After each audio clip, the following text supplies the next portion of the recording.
Boa tarde. Hoje o meu entrevistado será um amigo de infância, que é o Marco Carrasco, ou Paulo Carrasco, como os alunos o conhecem, e vamos falar um bocadinho sobre a trajetória de vida dele. Tem algumas coisas interessantes do seu passado e também agora no presente. Marco, vou tratar assim por Marco, porque desde pequenino trato-te por Marco. E sei que Paulo é só agora para os alunos e que me lembro era para a tua família, mas sempre assinaste Marco, não é assim? Marco Carrasco. É verdade. A designação de Paulo Carrasco só vem na universidade, já A parte profissional. a parte profissional.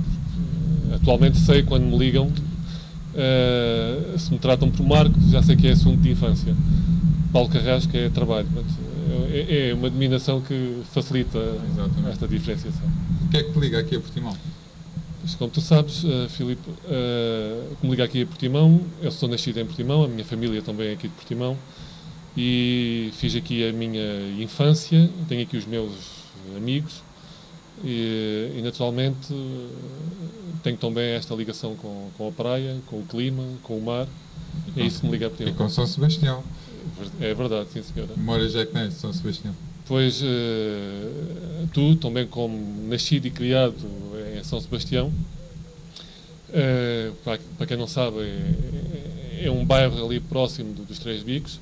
É aquela rua que vai desde a escola, da escola primária número 1 da Estrada de Alvor, ou do Prédio da Tranquilidade, digamos assim, até à Fort Portil. Exatamente. É a rua reta, essa reta toda. Foi aí que nós fizemos a nossa infância, praticamente mais tempo na rua do que em casa. Sim. Mas tenho excelentes lembranças desse período, porque como tu e como outros tenho aí grandes amigos de infância que ficaram aqui em Portimão e passei grandes experiências da minha vida. Pois, há histórias que é melhor a gente não contar aqui. É melhor passar essa parte. Por falar em histórias engraçadas, tu juntamente com o Rui Tito foram os primeiros portugueses a fazer um jogo vendido por uma software house inglesa. Na altura eram as software houses que dominavam o mercado dos jogos. Conta-me lá como é que surgiu esse vosso interesse pelos jogos, como é que dois miúdos de São Sebastião se interessam por essas coisas e chegam a vender um jogo para uma software house. Bom, em relação a esse facto, eu fiquei só agora a saber recentemente. Aliás, está a ser preparado por um docente da Universidade do Minho uma história dos videojogos em Portugal.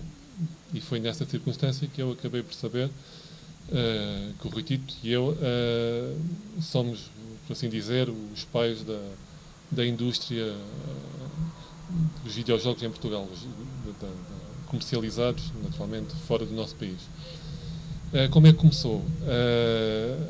Por volta aí dos 10, 11 anos, já eu e o Tito tínhamos o interesse. A nossa ideia era fazermos jogos eletrónicos. Na altura, o nosso hobby era irmos à sucata, à revelia dos nossos pais, e comprar televisões e rádios velhos para desmontar em casa. Lembro disso perfeitamente. E fazer rádios, ainda fizemos uma rádio pirata. Exatamente. Desmontar os brinquedos dos amigos. Isso também me lembro muito bem. Temos alguns amigos em comum que ficaram sem alguns dos brinquedos em resultado das nossas experiências. Acho que ainda me estás a ver um carro telecomandado. E certamente mais umas coisas, mas é um facto que começou por aí. E da eletrónica foi um pequeno passo até por volta de 1981, 82, quando se dá o nascimento desta indústria dos microcomputadores, com os ZX81 e com os ZX82, os ZX Spectrum, que se dá o início desta indústria dos jogos. Primeiro com a leitura através das principais revistas que eram comercializadas cá em Portugal, revistas semanais ou mensais, que nós comprávamos e fotocopiávamos na altura avidamente, porque não havia outra forma. Lembro-me perfeitamente de comprar livros fotocopiados de Lisboa como se fossem originais, e essa era a única fonte de informação para fazer esses programas. Estamos a falar do período antes da internet, não é? Que é um contexto... Os próprios jogos eram vendidos em cassetes piratas, não é? Sim, o que, traduzindo agora, trazendo para o período atual, a maior parte das crianças não faz, e dos jovens não faz ideia de como é que eram os jogos na altura. O load aspas, andávamos com cassetes, com uma chave de fendas para afinar a cabeça do gravador, e era dessa forma que se faziam os jogos. Naturalmente demorava muito mais tempo, mas foi nesse período que eu e o Tito, a par das aulas, estamos a falar sensivelmente aí, nós estamos no nosso 11º, no primeiro ano do ciclo, segundo ano do ciclo. Inícios de 80? Antes disso. E fazíamos o desenho dos jogos, ainda sem ter nenhum contacto com o computador ao vivo. Fazíamos só com base nas revistas que líamos e nos desenhos que fazíamos nos cadernos de matemática, que ocupávamos com esquemas e rotinas para os jogos, e foi aí que se deu o início desse interesse, mais uma vez dando sequência àquela ideia de fazer jogos eletrónicos. Mais tarde, através também de um colega de São Sebastião, Rui Mesquita, cujo pai comprou um ZX81, nós passamos já a acampar na casa do Rui Mesquita para mexer naquilo que foi uma revolução fantástica para nós. Foi um computador que seguia as nossas ordens e podia fazer gráficos, ainda muito rudimentares, a preto e branco, e com uma resolução horrível, mas que permitia aquilo que nós nunca tínhamos sonhado até... Em prática, aquilo que faziam já nos cadernos, digamos. Exatamente. E foi aí que surgiu tudo. Depois, em 1984, 85, primeiro o Tito comprou um ZX Spectrum, depois eu em seguida, e aí começou verdadeiramente a nossa tarefa, uma guerra, não ia dizer guerra, mas se calhar foi muito forte, mas foi um desafio muito grande fazer aquilo que acabamos por fazer, jogos que começaram por ser uma linguagem mais rudimentar, em BASIC, para depois chegar ao nível que era aquele exigido para uma indústria dos jogos que estava a nascer, e falo especificamente do código-máquina. A maior parte depois dos programas que nós fazíamos eram feitos em código-máquina. Os zeros e os uns, não é? Sim, traduzido uma versão mais simplificada, um pouco mais alto nível do que os zeros e uns, mas que era uma linguagem que permitia mais rapidez, essencialmente, e os jogos necessitavam disso para ser atrativos, e permitiam também, por outro lado, um domínio muito maior da máquina, do hardware. E então os jogos que nós fazíamos, já estou a falar de 1984, 85, foram progressivamente sendo feitos em código-máquina. Na altura, em Portugal, poucos eram os programas que se faziam nesta linguagem. Depois surge a história do Alien Evolution. Foi o jogo que vos deu... Sim, mas deixa-me voltar um bocadinho mais atrás. Antes do Alien Evolution, nós fizemos um jogo que levou sensivelmente um ano, Mr. Gulp. Era um tipo Pac-Man, feito talvez 40% em BASIC e 60% em código-máquina.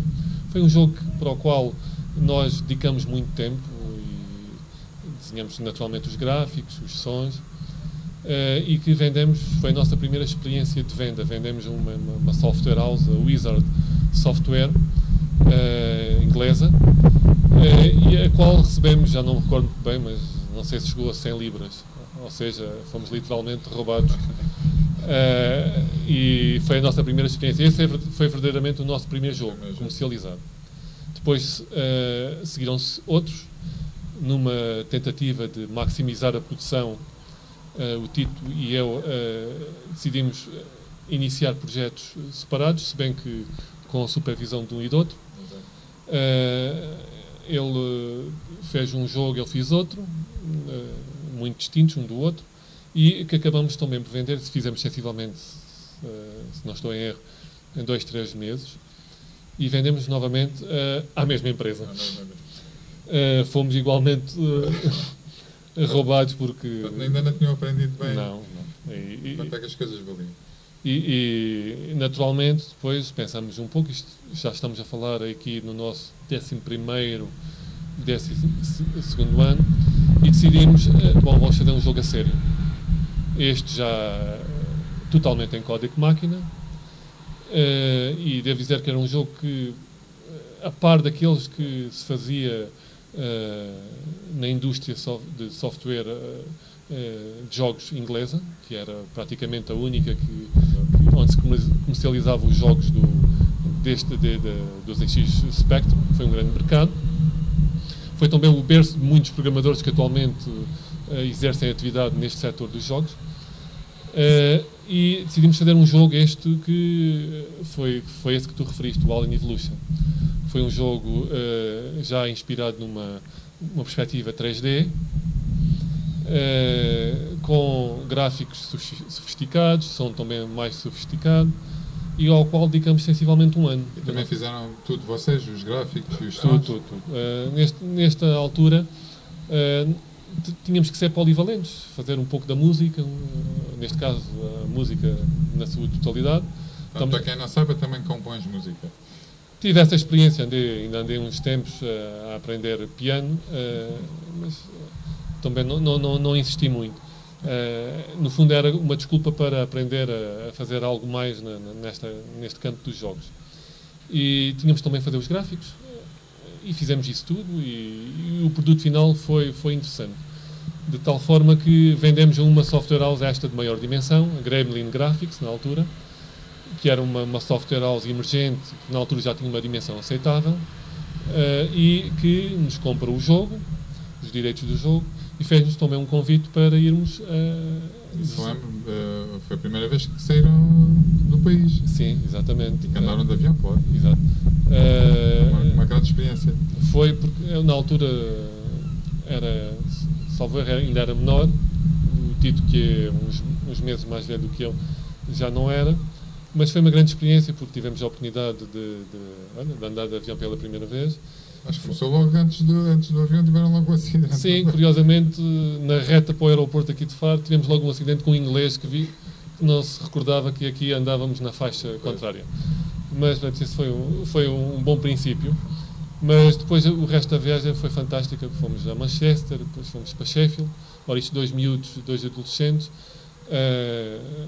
Pagaram-nos o hotel, foi fantástico. Vieram-nos o diretor da Software House, veio-nos buscar o hotel, levou-nos a conhecer a Software House e toda a estrutura de produção que eles tinham. Naturalmente, uma coisa... Intimidou-te? Um pouco. Foi uma experiência interessante porque vimos que as Software Houses a sério tinham indivíduos vários músicos só para o som, vários indivíduos gráficos só para desenhar todo o grafismo do jogo, e nós nem lhes falamos de como é que nós tínhamos feito o jogo, porque fomos só nós dois com cassetes e um gravador, não é? E de facto, vendo hoje, de facto foi um desafio imenso, que acabamos por, fruto de muitas horas, muitas noitadas perdidas, porque aqui em Portimão o Tito na altura morava na Quinta do Amparo, eu morava em São Sebastião, e nós fazíamos caminhadas para a praia, eu para a Quinta do Amparo, para São Sebastião, e onde discutíamos os jogos e paralelamente assistíamos às aulas, normalmente, para os pais não chatearem muito a cabeça. Lá íamos tendo os resultados necessários para transitar de ano, e até os resultados não eram maus. Mas foi uma experiência muito interessante. Depois daí surge um livro, surge uma série de prémios também que ganharam com concursos em revistas. Não é? Pois, eu não sei dizer exatamente em que período é que foi, mas tenho ideia que foi simultâneo, porque... O livro, recordo-me que é de 86, que eu tenho... O livro é de 86, então tens mais presente do que eu. Então foi a seguir ao Alien Evolution, que começou também a surgir em Portugal a indústria, dentro da indústria dos mídia e das revistas, começaram a surgir revistas dedicadas a este setor, nomeadamente a Mini Micro, que foi, me recordo, aquela que abordou mais a temática do ZX Spectrum. Faziam uns concursos mensais, parece? Em determinado momento passaram a fazer uns concursos mensais, desculpa, em que ofereciam uma impressora de agulhas, uma Seikocha, que era uma novidade na altura. Ou o melhor programa. Sim, havia um concurso para o melhor programa. Eu e o Tito vimos também uma oportunidade de ganhar uma impressora. E assim, fizemos um jogo, salvo erro, no fim de semana. Fizemos o jogo, misturando o tal código de máquina, então ganhamos. Gostamos da experiência, mas já éramos dois, então olha, agora temos que fazer outro programa. Ganhar mais uma. No mês seguinte veio outra impressora. Mas depois, como nós tínhamos muitos amigos aqui em Portimão, começamos, olha, tem por que não uma impressora para o plano A e para o plano B, e começamos a ajudar também os nossos amigos a ganhar impressoras.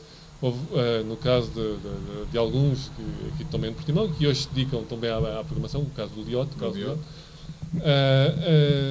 também ajudamos e iniciamos também nesta atividade de criar jogos, e o que é certo é que vieram uma série de impressoras. Mas eles depois não acharam muita piada a isso. De facto, foi isso que aconteceu. A partir de um determinado momento disseram, mais impressoras para Portimão não. Isto é um concurso nacional, acabou-se. E então convidaram-nos para sermos colaboradores da revista e fazer artigos e programas regularmente para a revista. E assim fizemos. Tivemos uma série de tempo a fazer esse contributo para a revista. Depois, na sequência dessa colaboração, também nos fizeram num verão, isto recordo-me foi num verão, deve ter sido no verão de 86, um convite para fazermos um livro onde se abordasse a temática do código máquina e dos jogos. E foi isso que nós fizemos, um livro. Super programas em código máquina para o ZX Spectrum. E, de facto, fizemos uma série de programas, mini-jogos, no fundo, eram mini-jogos e algumas rotinas úteis para quem queria iniciar essa atividade, tudo em código máquina. Fizemos isso em 3 meses. Muito bem. Sempre tiveste outros hobbies. Estávamos já a falar há bocadinho da música, lembro da astronomia, lembro do desporto, que fizemos muitas coisas juntos. Ainda mantens algum destes interesses? Sim, a astronomia não tanto, não gostaria de ter tempo para me dedicar à astronomia. Ainda passamos umas noites no terraço de cabeça para o ar a estudar e de vez em quando ainda passo algum tempo a ensinar ao meu filho as principais constelações. São sempre coisas úteis que se deve saber, não é? Mas ao nível do desporto, pois, como sabes, passei pelo basquete, um pouco em função da estatura, não é?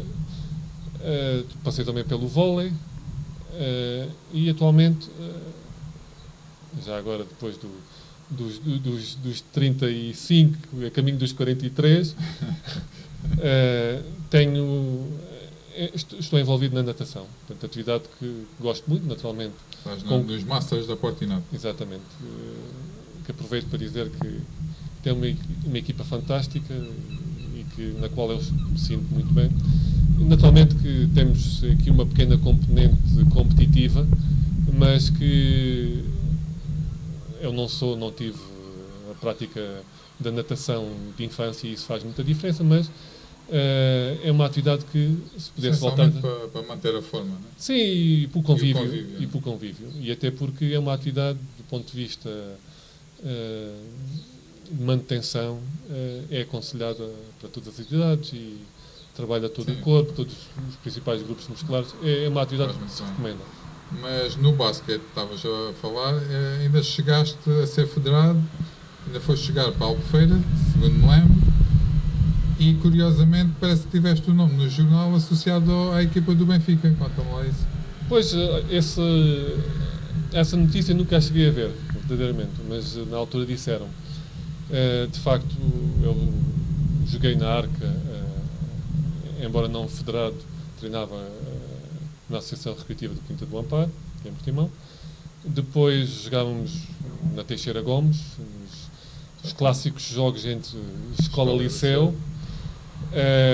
E numa dessas brincadeiras em que estava a treinar na escola na Teixeira Gomes, verifico que estava lá um indivíduo a assistir à minha brincadeira que nós fazíamos no intervalo das aulas. Não era mais que o treinador dos júniores do Imortal, que depois me fez o convite, naturalmente, falando também com os meus pais, de eu ingressar na equipa dos júniores do Imortal. Nunca tinha jogado federado? Não, nunca tinha. E passei a jogar pelo Imortal. Simultaneamente, e como isto ocorreu durante o meu 12º ano, passei também a treinar a fazer alguns treinos com os séniores, a equipa sénior do Imortal, na altura treinada pelo Carlos Barroca, que ainda me convidou a ficar lá alguns dias na casa dele, de certa forma para integrar com a equipa. Depois, já com americanos? Sim, brasileiros, sim. E foi também nessa sequência, eu já estava a querer ingressar no ensino superior, ia para Lisboa, ou pelo menos pensava que ia para Lisboa, que veio a ocorrer. E foi também o Carlos Barroca que criou também essa ligação ao Benfica, no sentido que eu pudesse depois fazer Fez essa ponte, mas que depois acabaste por nunca... Eu ainda cheguei a fazer treinos no Benfica e, de facto, depois essa notícia tem esse quê de verdade, não é? Mas o meu objetivo era fazer um curso superior. Eu tirei gestão no Instituto Superior de Economia e Gestão, da Universidade Técnica de Lisboa, e na altura, durante o primeiro ano, ainda alimentei essa esperança de conseguir conciliar as duas coisas. Disseram-me na altura também que havia atletas do Benfica, nomeadamente o Zé Carlos Guimarães, que estava nas mesmas circunstâncias, frequentava também, curiosamente, o mesmo ano, do mesmo curso, na mesma universidade do que eu. E era lá menos vezes, de certeza. Ia menos vezes, pois. Ele estava... Era mais um fé de ver e uma forma de manter a bolsa. E, de facto, eu cedo constatei que dificilmente iria conseguir manter esta atividade desportiva, até porque depois os treinos passam a ser bidiários, em algumas circunstâncias são bastante exigentes, e manter a assistência às aulas. E optei pelo curso. Porque sempre, que eu me lembro, sempre foste um bom aluno, isso inquestionavelmente, mas sempre tiveste essa focagem, digamos, nos estudos. Tudo o resto destes hobbies que falei, a informática, o desporto, nunca te desviaram desse teu objetivo principal. Sim, eu hoje acabo por ficar, e até porque sou no ramo do ensino, não era daqueles alunos dedicados. Sim, marrão, não eras marrão, que eu lembro de sair de casa com uma folhinha no bolso das calças e um lápis. Sim, de facto isso é uma característica que ainda mantenho hoje em dia. Estou a tentar melhorar, nunca é tarde. Não primo pela organização nessa... Mas não te tirava as boas notas, que eu lembro de anos em que tiveste tudo 5. Sim, de facto, não estou a dizer... Eu, de facto, considero que estamos sempre a aprender. Sou um aluno que gosto de ouvir. Não sei se isto é um bom exemplo, porque para os mais novos, olha, se calhar isto com um papelinho no bolso dá para tirar tudo 5. Pois, não aconselhas isso? Não, aos meus alunos não aconselho. Mas, de facto, aconselho sim terem atenção na aula. Eu, quando ia para a aula, e só ouvia a aula, eu praticamente não desvio os olhos do professor. E, de facto, apoiavam na minha memória e correu bem. Devo dizer que durante o meu percurso académico não me dei mal com este sistema, mas em algumas circunstâncias, numa ou outra disciplina, tive que trabalhar um pouco mais, estudar, amarrar, mas, de facto, eu julgo que a atenção naquele período das aulas é fundamental. E isso permitiu-me seguir a minha carreira académica sem grandes tropelias, ou sem nenhumas mesmo. Essa mudança para Lisboa, quem vai de Portimão, de São Sebastião para Lisboa estudar sozinho, primeira vez que sai de casa dos pais, isso de alguma maneira prejudicou? Foi bom? E achas que cresceste como pessoa com isso? Sim, eu não tenho muita diferença, até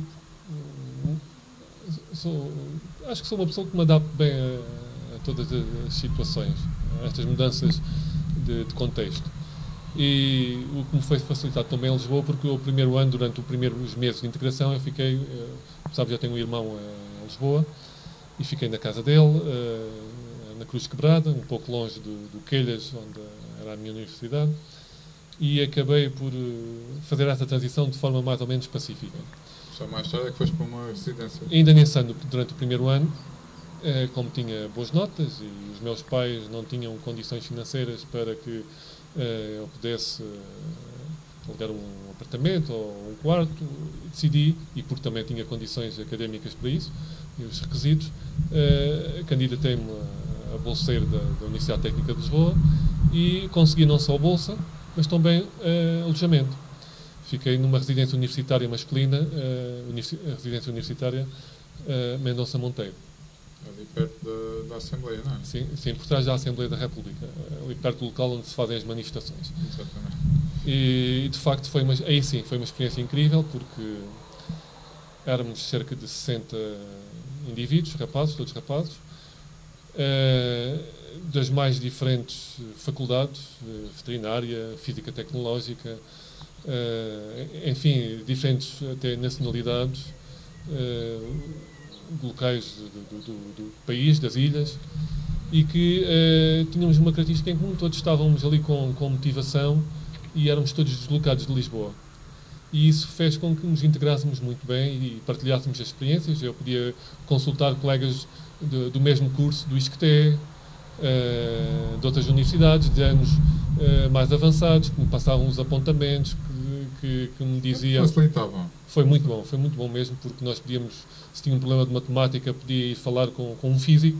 Imagino que para ti vinham todos falar de informática. Sim, também, mas embora, como tu já sabes, eu fui para um curso de gestão, mas tive sempre aquele rótulo do informático. Ainda hoje passo um pouco por aí. Mas tem uma história qualquer aí com o professor de informática que, aliás, depois chegaste a ser, como é que se diz? Monitor de informática. Monitor, exatamente. Sim, foi um episódio, na altura dávamos lotes 1, 2, 3, salvo erro, e eu embirrei que aquilo era muito limitado e quis fazer um jogo de xadrez no lotes 1, 2, 3. E acabei por fazer, utilizando macros, e foi quase uma aposta com o professor que acabei por ganhar, mas foi um episódio engraçado. E fruto também dessa minha vontade com a informática, depois no terceiro ano, houve um concurso para monitores de informática e, naturalmente, fazia jeito esse complemento em termos de rendimento e até porque podia estar parcialmente na universidade e depois conciliar isto com as aulas. Comecei nesse período, passei para um regime noturno e foi muito interessante porque estava...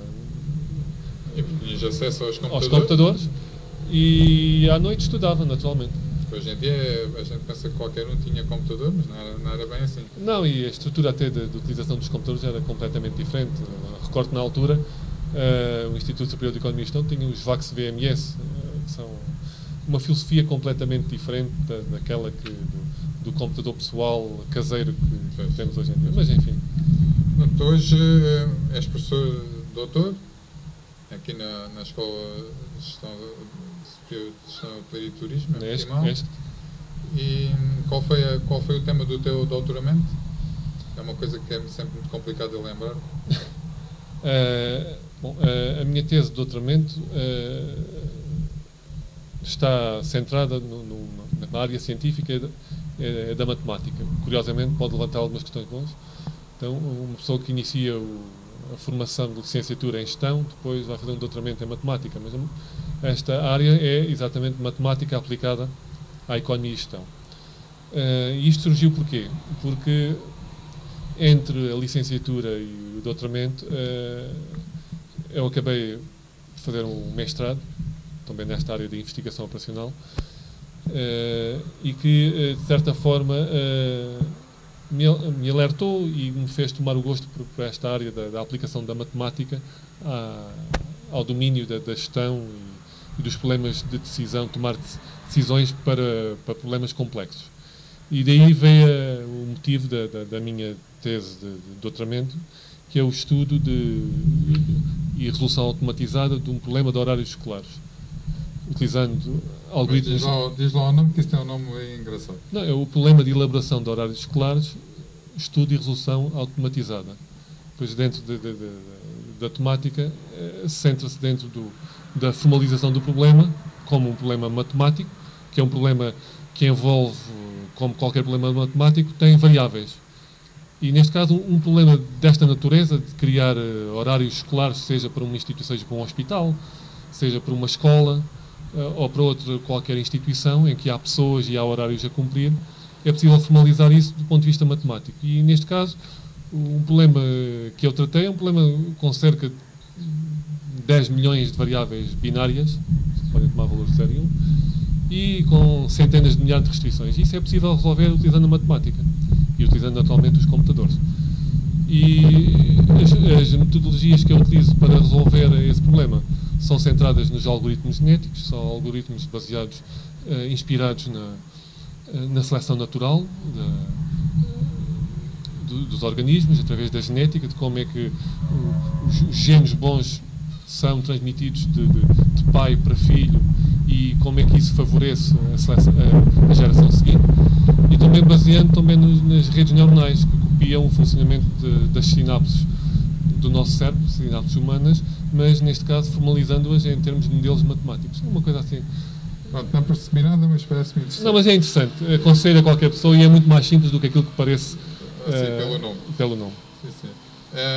Portanto, és professor, gostas sei que gostas muito do que fazes, e tens já, além de dar aulas, tens outros cargos ali na universidade, ou não? Sim, a escola, a Universidade do Algarve, a instituição que eu pertenço, tem 2 subsistemas, o subsistema universitário e o politécnico. Eu pertenço ao subsistema politécnico, em particular à Escola Superior de Gestão, Hotelaria e Turismo, que é, em termos de número de alunos, a maior unidade deste subsistema da Universidade do Algarve. E é, curiosamente, também a única unidade que tem 1/3 dos alunos em Portimão. E, naturalmente, como eu resido em Portimão, tento centrar as minhas aulas aqui no Barlavento. E devo dizer que é uma atividade, tive a sorte de vir para esta unidade, que é uma instituição muito vocacionada para o saber fazer, que está de acordo com o espírito do ensino politécnico. É uma instituição jovem e em que todos os meus colegas estão motivados e que estão vocacionados para ensinar verdadeiramente aquilo que são as competências dentro das áreas que nós estamos mais ligados, que será, neste caso, a questão da gestão, a questão do turismo e da hotelaria. Portanto, no fundo, estamos a falar aqui do núcleo duro do nosso tecido empresarial. Agora, um pouco na sequência dessa tua de dar aulas de matemática, acabaste de fazer uma aplicação sobre matemática e para crianças, digamos assim, se calhar não. Sim, há muitos adultos que eu sei que jogam, mas conta-me lá como é que é isso. É um jogo, mas que é uma aplicação, não é? Bom, isso foi mais um desafio daqueles que eu acabei por aceitar, e até porque respondia àquele desejo de voltar um dia aos jogos de computador, que foi uma coisa que nunca acabou por me sair bem da cabeça. E este ano, isto começou no final, em dezembro do ano 2011. E que aproveitei as férias do Natal para iniciar um projeto de criação de um jogo para dispositivos móveis, para os telemóveis, iPhones e todos os Androids recentes. E que pensei, bom, que jogo é que eu vou fazer que tente reunir todas estas áreas onde eu estou envolvido atualmente. Então pensei, vou fazer um jogo em que tente desenvolver as competências de cálculo mental dos jogadores. E então fiz um jogo semelhante ao Tetris, só que o objetivo é fazer contas matemáticas rapidamente e utilizando as operações e os números que vão saindo. Diz lá o nome e como é que se pode conseguir aceder. Posso fazer publicidade aqui em direto? Um bocadinho de espaço de publicidade, sim. O jogo chama-se Manic Math. E está disponível para as plataformas iOS, para os iPhones e iPads, e para todos os Androids também no market do Android ou no Google Play, como se chama agora. E é uma aplicação que está vocacionada para todas as idades. A dificuldade vai aumentando, tem instrumentos para acelerar o nosso cálculo mental, para estimular a memória através de peças que vão desaparecendo, e é de facto uma aplicação que eu recomendo. O pior de Portimão? O pior de Portimão? Isso é difícil. O pior de Portimão, devo dizer que é a situação atual que o município vive. E que o país vive. O estrangulamento financeiro. Porque, de facto, tenho receio que nos próximos tempos se verifique aqui algumas deficiências graves, se é que já não estão a ocorrer. E o melhor de Portimão? O melhor, para já, os amigos que tenho, a família em primeiro lugar, e naturalmente este clima, a qualidade de vida, que ainda há muita qualidade de vida para desfrutar aqui em Portimão, e essencialmente são esses dois aspectos que eu quero salientar. Obrigado por este bocadinho. Eu que agradeço.